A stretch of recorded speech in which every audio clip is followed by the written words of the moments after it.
guys talk about is girls and cash. These times they ain't even got none. It ain't hard to see when I step in the dance. The party's lit and it gets done. Turn up the music and we jump in. All the people around just jump in. Turn up the music and we jump in. All the people around just jump in. Bounce and vibe, get the drink and we dance all night.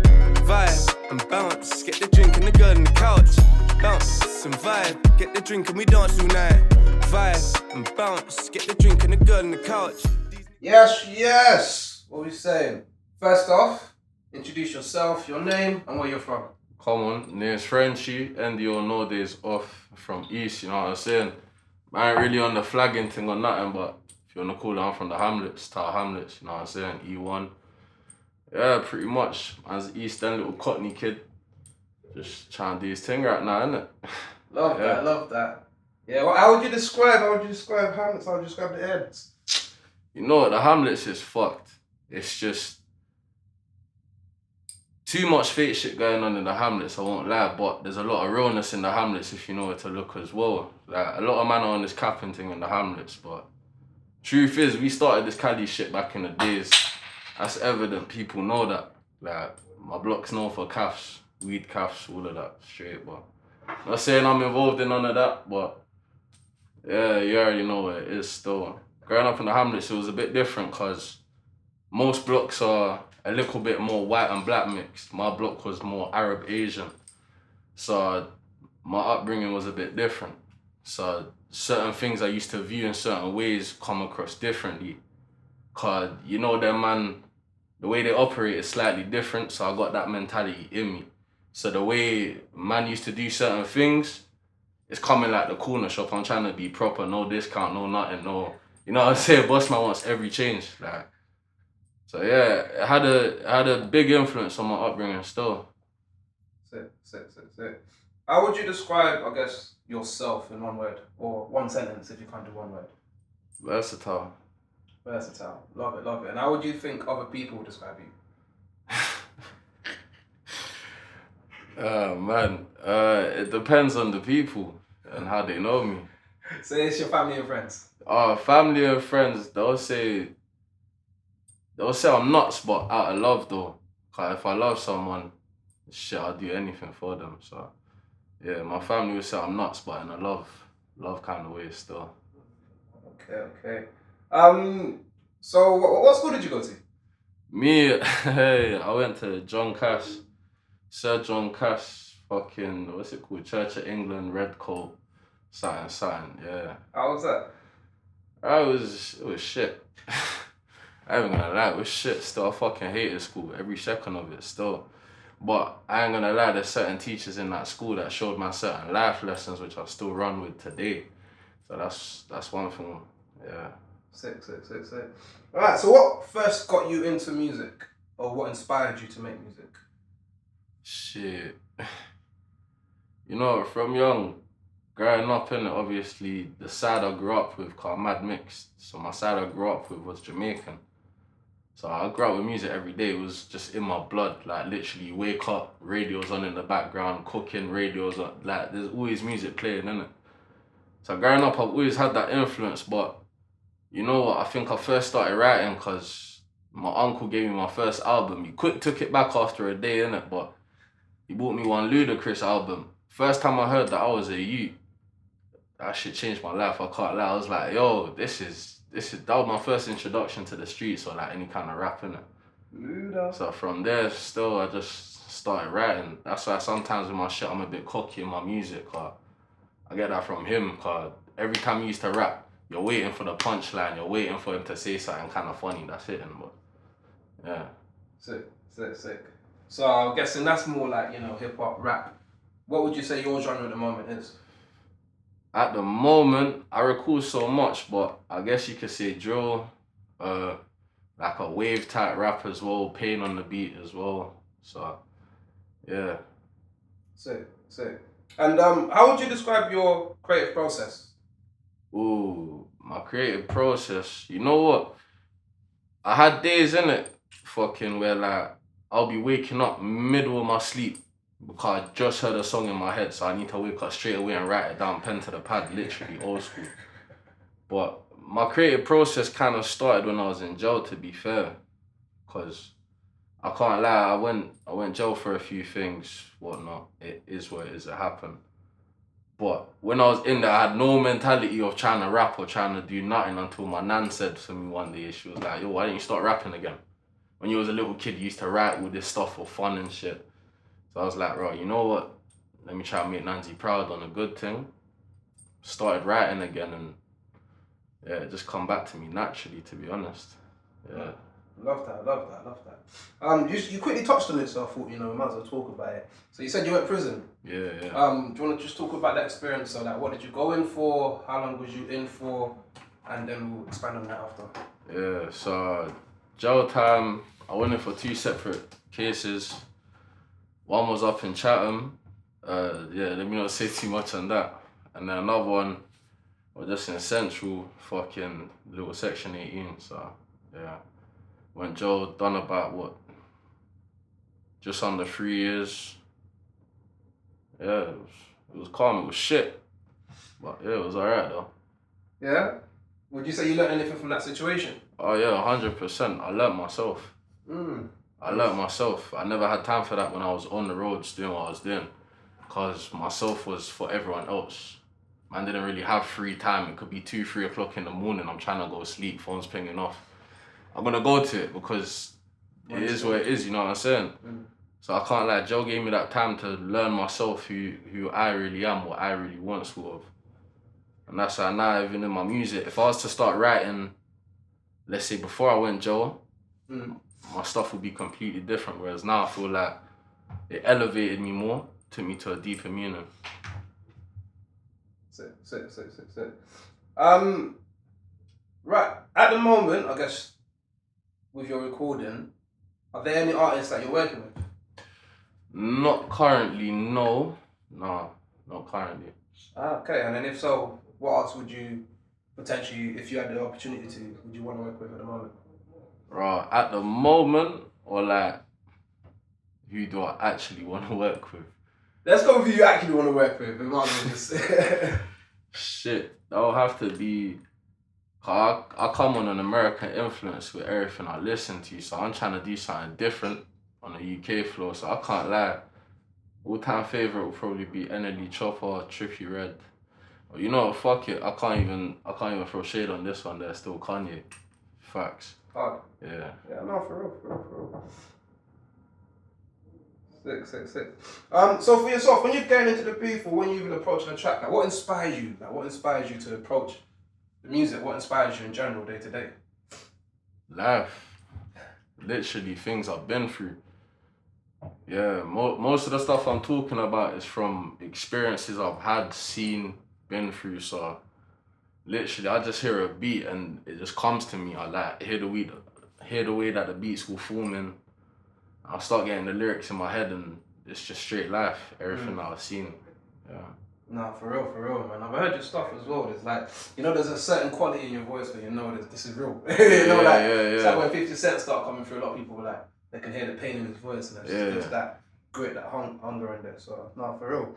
So even touching on that, you're saying what you created, it's all influence in your life. Is there a particular obstacle or a major obstacle, or just a major turning point where you thought, you know what, because I've had to face this, like this has inspired me to do whatever?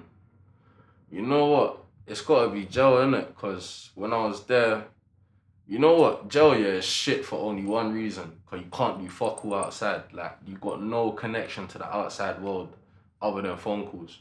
So it's like, when I was in there, I started deep in certain things. I was like, raw, I've already lost my mum as a youth. If I lose my nan while I'm in here, I'm going to go mad. So I need to kind of think about what's going on.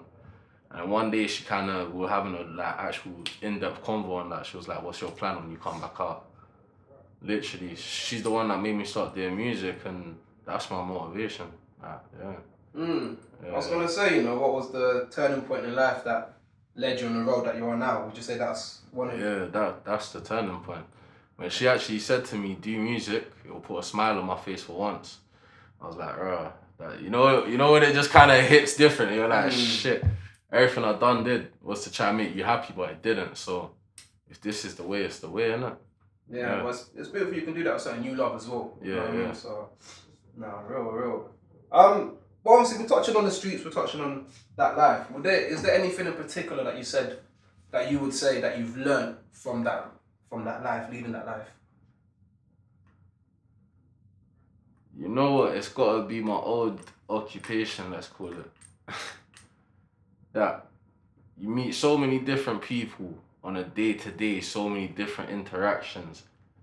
You kind of quickly got to learn, like, if I really want to do this, I got to drop all of my pride aside and learn how to understand and work with other people and stuff. So that therefore made me be able to adapt to a load of situations and overcome most things, to be honest. Yeah, just thinking on the feet all the time. No, it's very sick. That's very sick, man. Do you think like you can bring that into the music as well, just regards to like networking and stuff like that? Yeah, no, 100%. It's like there's so many. I've written so many tunes that are nothing to do with my style. I know I'm never gonna do it, but I've written it in a sense that I know potentially I could find someone that does do this, and we can work on something. So yeah, I'm just trying to be like that as well. Music, real life, just fluidity, innit? Versatile. Sick. So just talking about just on the music side of things, right? And even if it's your music or just music in general, but do you think music has an influence on society? And if so, how do you personally feel like you slot into that? Yeah, big time. Big time. I've been saying this. Shit, the roads went more mad when Joe come out. It's a fact. Not everyone was on it. Nah, everyone seems to be on it if you're on a night tech. That's about it. And a £2 belly. That's all it takes now, innit? So I therefore feel like music has influenced that. Like, you got youths that weren't even, areas that weren't even on nothing like that. Like, no offense to you, man. I know a couple of you man are on your thing. But certain parts of Kent, let's be real, they weren't there nothing until Joe started. All different parts of the country as well, like, yeah, so music definitely got a big influence, definitely, on like how everything happens, for real. And for real, with my music, I'm trying to influence other things as well. I'm trying to take it back to stop following fashion, kind of make your own path. Back in the days, if you're listening to music from when I was way back, I'm talking like Mad Sam, Joe Black, Squeaks, all of them eras there. Every area had its own sound. So I'm trying to bring it back to that a little bit. Sick. You mentioned quite a few artists, you know, and obviously you said about your US influences as well. But if you had a top 5 artists in the UK, I feel like you've touched on abroad, Triple Reed. In the UK, who's your top 5? Yeah, top 5. It's gotta be Potter, Rimsey, Scraps. You know what, Squeaks, cause he's a fucking big influence on my style, I can't lie. Back in the days, that was juggy to Squeaks. Fucking, probably Tiny Boost. Yeah, top 5. Do you know what? I was waiting for Boost, you know. We were talking about aggression in the voice. Yeah, Boost though. Yeah, that makes sense. So what for you, for yourself, what would you say makes you different from all these artists in the industry? I ain't trying to follow nothing. You see, man, I'm in a pink belly and a fucking tie-dye hoodie that's got Rick and Morty. Bro, I done my shit. You can go ask people that know me, the CV's there still. I don't need to dress or do shit a certain way to try to prove shit. Bro, you go see the plug, more time you don't look like the plug. Why? Because you ain't trying to follow shit. You get me? When you see a guy that's actually boss and actually made it, you see him trying to look like every man on the block. No, he stands out straight away. I ain't really trying to, I'm just me, innit? Yeah. Sick. And what would you say is next for you in the music? Yeah, in regards to music, what would you say is next? Hopefully success, greatness. Yeah, a lot of good things to come. Yeah? Sick. That's what we like to hear. Alright, cool. Just with regards to like your social media and stuff, well, just not your social media, but social media in general, how would you say social media has impacted the music scene? Big time. Still, it seems like like, no hate on it, it's sick in it. I just kind of got to get with the times, to be honest. But yeah, social media can make or break an artist. Big time, 100%. Like, there's people I kind of know got themselves into situations on socials. Music started fucking up, but they come back with it, bounce back. So socials are a big part of it. Like saying fake it till you make it. I guess that's what most men are doing now, innit? And socials is a big part of that. Big part of that. Like, man, then be renting drip, borrowing chains. Like, it's social media is a big influence on the game now, because it gives people who don't have access to that life to kind of see a window into it, but they're not realizing what they're seeing is staged. The man was saying, I want it, let me wear that chain, let me put this on, I take the picture, bro, it's cold. You don't see that part of it, and then the man then give back the chain and it's back to the normal shit on the block, and then he's probably running to the shop to buy a KA for his older brethren that just let him use the chain to take the photo. So social media is a big influence still, but yeah, I'm trying to get with it, I guess. I still want to be involved. Shit, I have to be in it, but yeah, what can you do? But yeah, that's how I feel about socials. Nah, here. And do you think, with regards to, I guess, making in the music scene and social media, you know, taken into consideration, do you think it's harder now or easier now to blow in the music scene? Easier depending on how much you're willing to risk yourself. You're saying it's easier depending on how much you're willing to sell yourself. Yeah. Now expand on that, please. So how much you're willing to, it depends on what your morals are, but how much you're willing to sell out your morals, how much you're willing to show certain parts of your life that you would never normally show that could leave you vulnerable or exposed. Like, and that's what I mean about the difference between the real and the fake. The real ones ain't doing all that shit. So it's a bit, yeah, but that's what I mean by how much you're willing to sell yourself. But if you're willing to do all the dumb shit for the vlogs, like phoning feds on yourself just to get a little, look, they're always stopping, man, I'm never gonna do that. Just because of my upbringing, I'm never gonna do that. I hate being next to feds for any more than 10 seconds. I start sweating, bro. Literally, I start sweating. I can't be doing that. So that's what I mean, like, it's all about how much you're willing to sell your morals of yourself to make it, to show everyone, oh, this is happening, that's happening. So I feel like it's easier now, but depending on how much you're willing to give up for yourself. No, thank you for that, bro. Let people know how long you've been recording for. About 5 weeks now. Yeah, 5 weeks solidly still. And how's that process been for you? How's that just kind of finding that and, you know, starting off? How's that been? You know what? At first, I held back a lot. Like, the first time I hit the studio, I held back a lot. Still, like, listening back to my older stuff now, I've only been recording 5 weeks and I'm saying older stuff because I've already got down like 12 tracks or something, and that's just hitting the studio like once, twice a week. So, but yeah, it's like when I first started hitting it, I could tell I was holding back compared to now. I'm actually pushing and understanding more of the music and adding layers and stuff, and yeah, it's going good so far. Okay, and obviously I'm saying this because I'm privy to some things you've done, but you've been, how many studios have you used at the moment? Just two. Just two, and then the second one, apart from the one here, was Heavy Trackers. Heavy Trackers. So for those who don't know Heavy Trackers, obviously big producers in the game. I think one of their most known would be, what's it called, German Whip. Yeah. But they've produced for all the big names. So being in a studio like that it's got legacy, and working with someone who's got legacy, how did that feel compared to, I guess, you know, your general setting?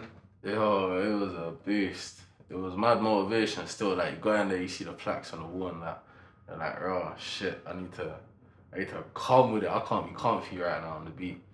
I gotta push, because you never know who can walk in as well. Like, literally, so I can't be going half-hearted on it and then someone walks in and is like, nah, it's dead. Literally, so yeah, push, man, and yeah, I can't lie, I started creating some cool shit still. It was good, for real. Sick. Nah, for real, man, because we were saying just off camera, like it's important to just experience all these different locations, different studios. So it's really good early on that you've got that. And what's your plan? I guess taking it forward. Like, what do you have envisioned for yourself? Like, what placements or what radio stations or what? Like, have you got any of those kind of set in already? Or yeah, I've had to think about that still. Like, so I've always said this from being in jail. I said to myself, like, I'm hearing all of these men from the UK hitting radio now, which is good. I love it. Like, we're getting somewhere with this music, but I'm not really hearing them on like Kiss or these type of. It's always I love BBC and stuff and all of that represent everyone, but what I'm saying is I'm trying to have songs that can hit on Kiss. I think the only person I've heard that's really done it is AJ Tracy, to be honest. So I like the way how he come with it. He can jump on a drilly flow, he can jump on house, he can jump on Afrobeat, bashment, he can do everything. So like, yeah, you know what? He's actually an influence slightly as well. Like, but just like a kind of quiet influence. Like, I do bang his music and stuff sometimes, but yeah, but 100%. Sick. Thank you for that, bro. Thank you for that. Right, we're gonna do some quick fire questions. No thinking. Just whatever comes said. And you're like, yeah, boom. That's what we're going for. Yeah. So, you ready, bro? Yeah. Okay. First one. Breast or bum? Bum. Jeez. Tracksuit or jeans? Jeans. Bigger D or Central C? Sorry. Like, they're both good, innit? But never. Wait. Wait. I said that. Champagne or cognac? Champagne. Blade Brown or K-Trap? Blade. Maya Jama or Snitchy Shy? Maya Jama. See? You know what I said Snitchy earlier? I was like, oh, like, Snitchy's good in that, but no, you see Maya there. Football or boxing? Oh, boxing. Gigs or Young Spray? Gigs. London or Brum? London. Drinker or smoker? Smoker. Gucci or Givenchy?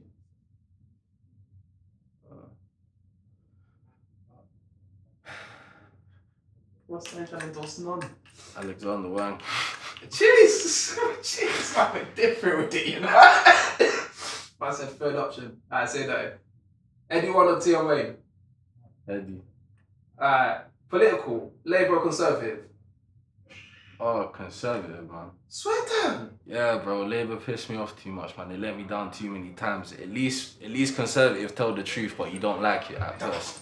I said, I know what I'm expecting. Yeah, literally. They're not trying to let man down, and they're saying, look, we're raising this, we're doing that, we're doing this. And everyone's like, no, forget all of that. Labour's like, no, we're going to cut back on this, give you guys this, that. And then it never happens and everything goes up. So.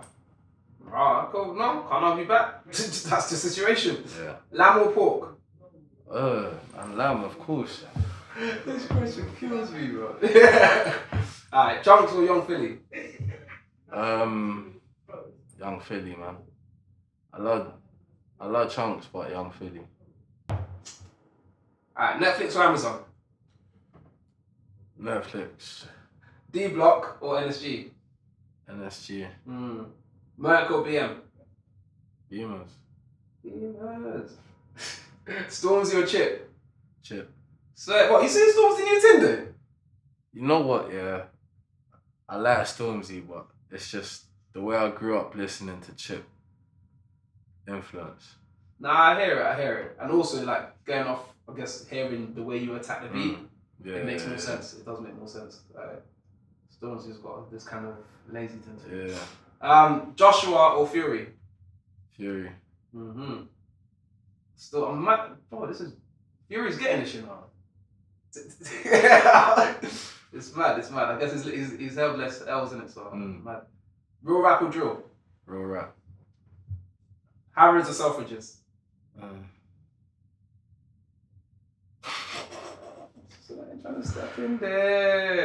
ain't trying to step in there. Where would you go? Bro, you know me, I'm on like the exclusive drops and stuff and like trying to find what's not about, innit? So everything Harrods and it's nice, innit? But I just know other men are gonna have it. And where I grew up, anytime you buy something nice, you catch a 12-year-old wearing it. So it's oh man, yeah. I love that. Thank you, bro. We're gonna just cover a few more questions now. So, boom. Obviously, recently, in South London, the police killed an unarmed black man, Chris Cabba.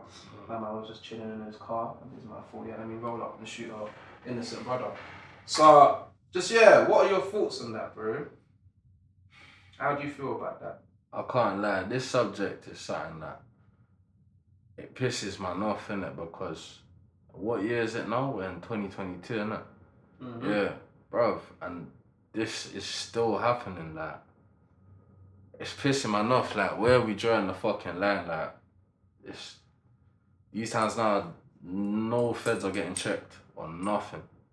All of this shit, if you look in the past 3 years, the amount of feds that have done some noncy type crimes and fucking killing off girls and raping them and now this again, bro, it's coming like the 80s or something again, like the fuck? I thought times has changed, it's pissing man off. Like, they really need to start checking on their shit for real, because it's at the point now we can't even fight them back, because we fight them back, we get a fucking bad name on it, then it's justified. So it's pissing man off to the point, like, what the fuck can we do? We've been speaking, nothing's being heard. There's peaceful protests, rallies, all of these things. Nothing's working. So it's time to start changing stuff for real. I can't lie, like, not this specific situation, but in light of everything, I've got a couple tunes there as well that's big influenced by all of this, because music's the way to get through to a lot of people and a lot of things. So, therefore trying to change something with it. It's about time everyone else did too, for real. Sick. You've just got to the recording situation, right? But you did talk about, you have songs that touch on certain things. At the moment, with what you've recorded, do you have a favourite song in general?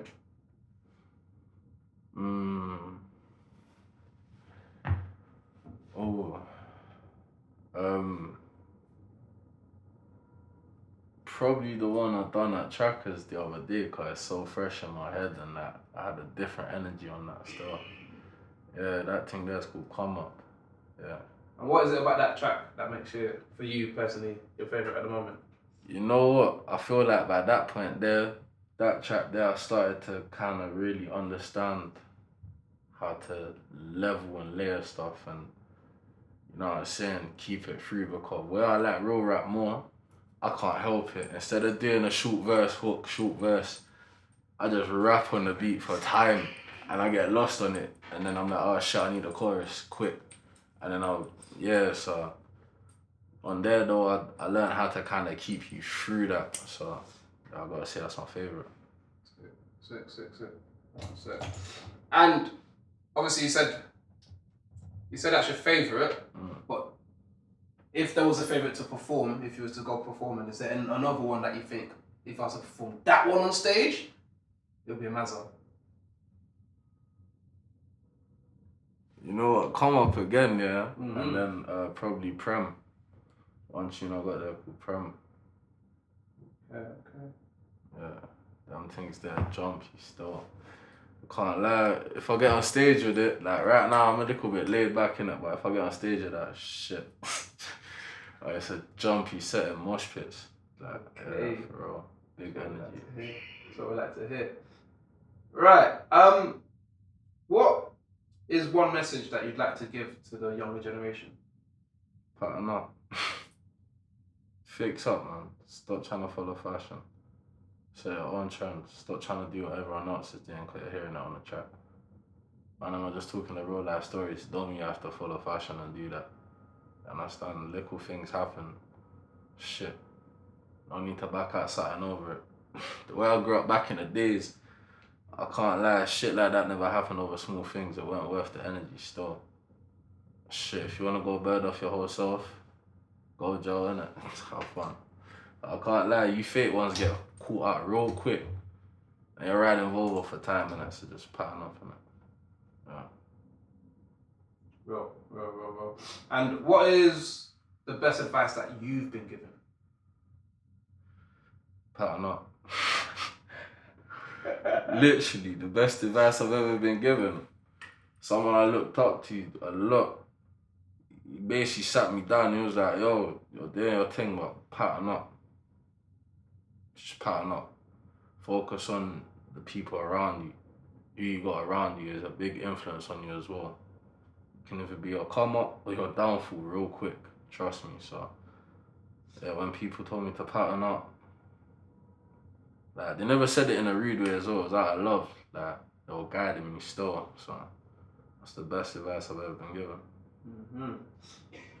What is, and it could just be relating to music, could be relating to the world, could be relating to life in general, but would you say you've got one fear that kind of lingers there a bit?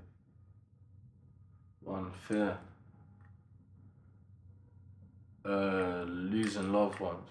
Mm-hmm. Like, not loved ones like that you learn to love. I mean, like, one's family. Yeah, that's the biggest fear. No one really admits it, but deep down, every person, you lose that person in your family that you love. Yeah. Pete. So thanks for sharing that, bro. Is there anything that you'd like to cover that you don't think we've covered at the moment? Anything you'd like to say? Any message you'd like to get out there?